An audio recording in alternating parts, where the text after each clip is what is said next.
Hi, good morning, good afternoon, wherever you are, good night. Okay, sorry, not good night, but okay, wherever you are, based on that, the greetings to you. I'm Rudraksh, and in this video, I am describing about my artificial intelligence final project. I'm using the code given by Dr. Thomas Fernandez for particle swarm optimization. And in this project, basically, there is a function, a sombrero function, which is not visible on the screen, and this sombrero function has a definite peak and many other subsidiary peaks around it. And I'm using a particle swarm optimization to find out the highest peak of the sombrero function. Now, in order to make this problem more interesting, I do not use a normal sombrero and just a normal equation, but I'm also adding two extra particles. One is a repulsor particle, and one is an attractor particle based on their weights. Now, my straw man here is a normal two particles which are attractors that randomly change their position over the screens and affect the particle swarm, so that in order to find an optimal result or an optimal height faster, just trying to prove that. And my hypothesis is that I'm trying to explain if there is any change or optimization by using a random attractor or a repulsor. A repulsor is basically a particle that repulses the particle swarm, and the attractor is basically which attracts the particle swarm. So using them, I'm trying to find out if there is any change or optimization in the program.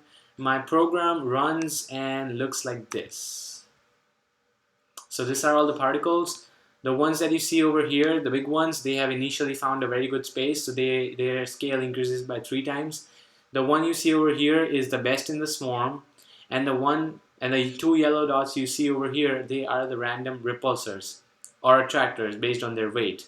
Now, right now, I'm running my strawman, which is that the both are attractors, and the entire swarm is going to get attracted to both of them, as well as to the swarm best, which is the highest location, which is somewhere around over here. And on the screen, I'm plotting the highest value. So right now, this is the coordinate, and 19856.3408 is the value of the highest peak that is found so far by the swarm. Now, if I run this if I run this about 30 times, and for 10 seconds, I took all the readings and readings of the weights, and I plotted them in a graph and I plotted them in this spreadsheet. And in this spreadsheet, I'm finding out the mean and variance, and I'm plugging in the values. I took my hypothesis and found out that I cannot reject the null hypothesis.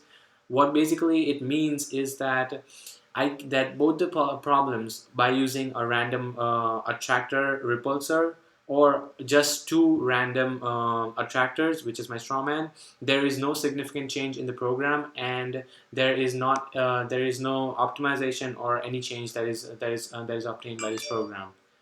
And let's finally run this. I'll run it for 1 minute or something, and we'll see the change that it has on the screen and how it finds out the best position. As you can see right now, it is trying to find out the best position of the sombrero function, and it is also getting attracted simultaneously to the two attractors and repulsors. I'm sorry about this. It's a VMware thingy just not working properly.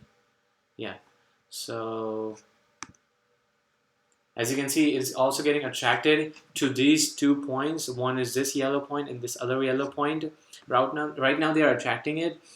They randomly change position over time, and as soon as they do, we will see the entire swarm being affected by their position. So let's just wait for a while for that to happen.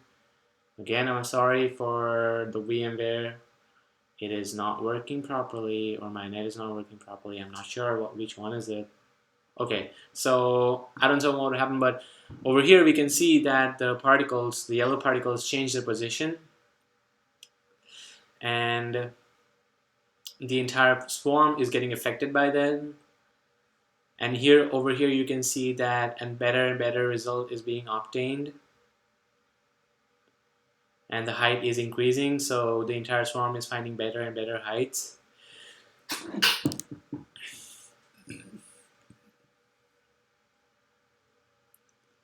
I'm sure at one point the attractors will have a dramatic effect over the swarm, which you can see right now. Now it is like it is pulling on this line, and if this goes over here, I see now it came over here. So now entire swarm from over here is gonna come and get attracted over here, as you can see right now. You see now the amount of particles over here have reduced and the amount of particles over here are increased. I'm really sorry about the VMware again.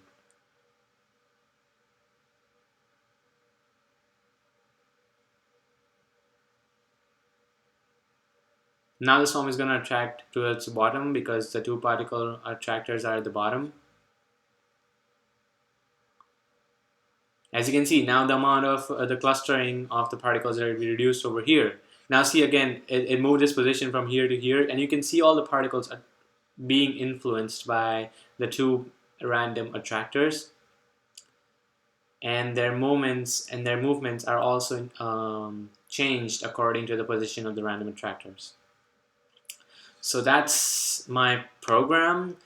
Now in order that's my strawman in my program, and if I want to change the weights, I can just change this value from -1 to 1. So what it's going to do is it's going to assign the random attractor a weight of -1 to 1.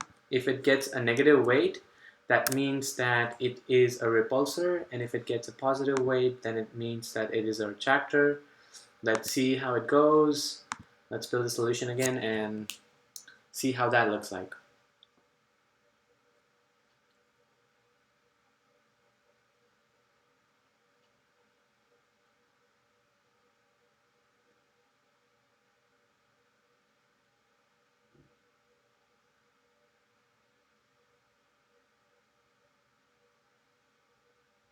Okay, now we can see the two random attractors and repulsor at the bottom. Okay, now change this place. Okay, so we can see the entire particle swarm being attracted to the global best, which is denoted in this pink circle. And as you can see, their behavior right now, I cannot. There is no way to say that right now this is an attractor or repulsor. We can only observe its effects and try to figure out if it's an attractor or repulsor. But from the way it looks like, if it changes its position, I can say something with certainty how it affects it. I think what is happening, it might be happening, is that this is an attractor and this is the repulsor. So you see the amount of clustering towards this is increasing as compared to the clustering around this. So that's the way it works.